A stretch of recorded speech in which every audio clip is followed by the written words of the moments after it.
Hello guys, so here we are again for another video. So we have talked about how to create medicine flashcards, and today I'm going to give you some tips on reviewing medicine flashcards. So let's get to it. So the first thing I want to talk to you about how to review efficiently your flashcards is to have a schedule on them. Okay, everybody that has used Anki knows the feeling of missing 1 or 2 days of reviewing flashcards and then having like 300 flashcards to review a day. That's why it's so very important for you to review your flashcards daily, and I talked about this in the first video. You can use a lot of tools to help you. For example, I use the Microsoft To-Do List tag, where I have a task which is called flashcards, which I have repeating every day. So every day I don't go to bed until I have this task done. Okay, you can also use calendars, and you can choose, for example, a time of your day where you're going to do your flashcards. Okay, doing them in public transport might be really good if you use it.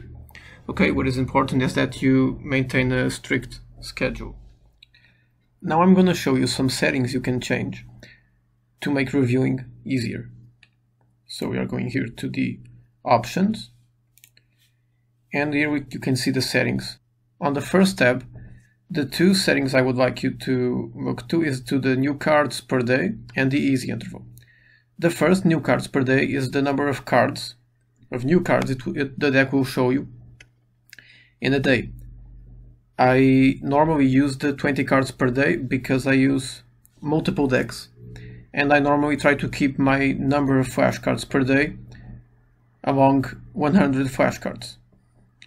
If you feel like you can do more, you can up the number, or if you feel like you need to do like only 50, you can diminish the number. What is important here is that you tweak this setting to the way that best works for you. Regarding the easy interval, I normally use the default 4 days. The easy interval is when you click easy on a new card, it will only show the number of days that is displayed here after. So normally 4 days work for me. I normally remember a flashcard that I thought was easy 4 days later, but there are some people that can only do like 2 days. They think 2 days is better for them, or some that maybe think they could do more.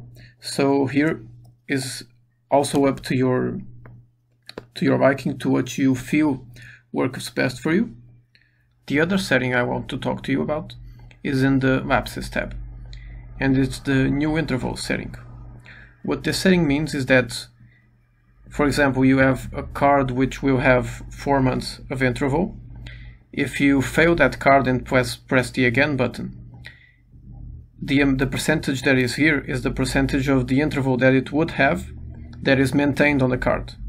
So it is not good for you to have 0% on this, because if you have a bad day or you just had a brain fart and you didn't remember the card, you would lose like 3 or 4 months or even more of the interval of the card. So I advise you to up that percentage.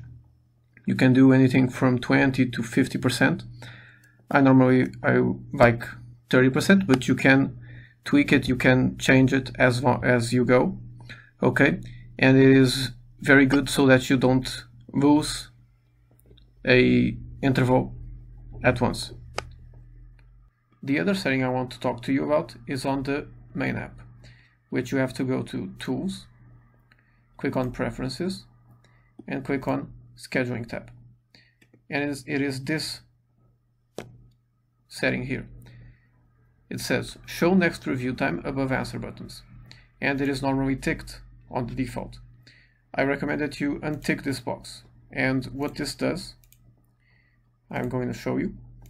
It takes off the intervals that each button relates to.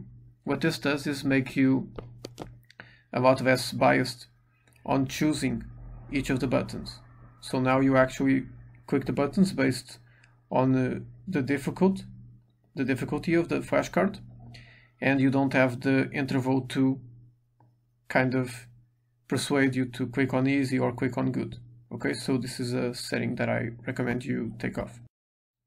Another tool you can use when reviewing cards is the bury function, which you can have here. You click more and click the bury card, or just use the hotkey for this. What this does is that it postpones the card, so you have to review it one day later, so the next day. This is useful, for example, if you click show answer by mistake. So you have already shown the answer, you didn't know if you would be able to remember it or not.